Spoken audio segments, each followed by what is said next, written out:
গতকালকের আমার একটি বক্তব্যকে কেন্দ্র করে সাংবাদিক বন্ধুরা আমাকে দৃষ্টি আকর্ষণ করার চেষ্টা করেছেন। সেই বক্তব্যের ব্যাখ্যা হচ্ছে এই যে আমি যখন গ্রামগঞ্জে বক্তব্য দেই সেখানে স্পষ্ট বলার চেষ্টা করি আমাদের এই গ্রামগঞ্জে অবস্থানরত সকল শ্রেণী পেশার মানুষদেরকে উদ্দেশ্য করে, যেমন একজন দাড়িওয়ালা, দাড়ি কাটা, দাড়ি ছাড়া, টুপিওয়ালা, তরিকা চর্চা করে, কিংবা তাবলিগ, হেফাজত, কিংবা একজন বিড়ি খাওয়া, বিড়ি ছাড়া যে কোনো সাধারণ নাগরিক, প্রত্যেকেই কিন্তু আমার ভোটার।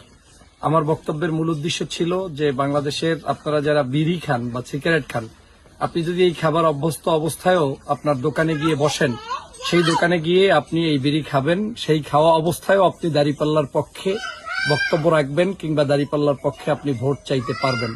আপনি যদি এমন করে দাঁড়িপাল্লার পক্ষে দাঁড়ান, হতে পারে আপনার জীবন পরিবর্তন হতে যেতে পারে, এবং সেটা দাঁড়িপাল্লার পক্ষে অবস্থান করার কারণে একটা সময় আল্লাহ তাআলা চাইলে আপনাকে মাফ করে দিয়ে আপনাকে এই সঠিক পথে পরিচালিত করতে পারে। এ ধরনের একটি বক্তব্য ছিল।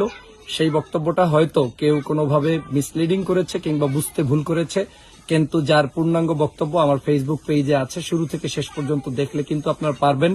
শুধু তাই নয়, এছাড়াও আমি নারী সমাজের প্রতি, কৃষক, শ্রমিক সমাজের প্রতি আমি কিন্তু আমার বক্তব্য দিয়ে চলেছি। আমার বক্তব্যের মূল আকর্ষণটাই হচ্ছে যে একজন এমপি, সে একজন গণমানুষের এমপি, অতএব একজন এমপি পদপ্রার্থী সে সকল শ্রেণী পেশার মানুষদেরকে টার্গেট করেই বক্তব্য দিবে।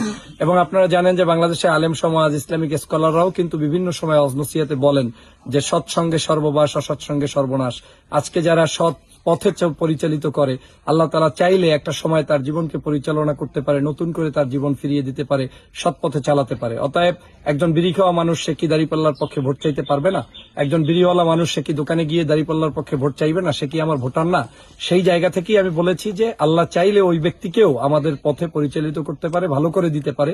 অতএব এই বিড়ি খাওয়া, বিড়ি ছাড়া, কিংবা সাধারণ নাগরিক, কিংবা একজন ইসলামিক স্কলার, কিংবা যে কোনো ধর্ম পেশার মানুষই আমার ভোটার। অতএব তাদেরকে আকৃষ্ট করে আমার এ ধরনের বক্তব্য পূর্বেও ছিল, গতকালকেও ছিল, ভবিষ্যতেও থাকবে। হয়তো আপনাদের বোঝার ব্যাপারে আমি আজকের এই ভিডিওর মাধ্যমে ক্লিয়ার করে দিচ্ছি। তবে এখানেও যদি কেউ বুঝতে ভুল করে থাকেন, আমি মনে করি সেটা একান্তই আপনার ব্যক্তিগত ব্যাপার। আমি সেজন্য আপনাদের কাছে আন্তরিকভাবে দুঃখ প্রকাশ করছি। সবাইকে ধন্যবাদ। আসসালামু আলাইকুম ওয়া রাহমাতুল্লাহ।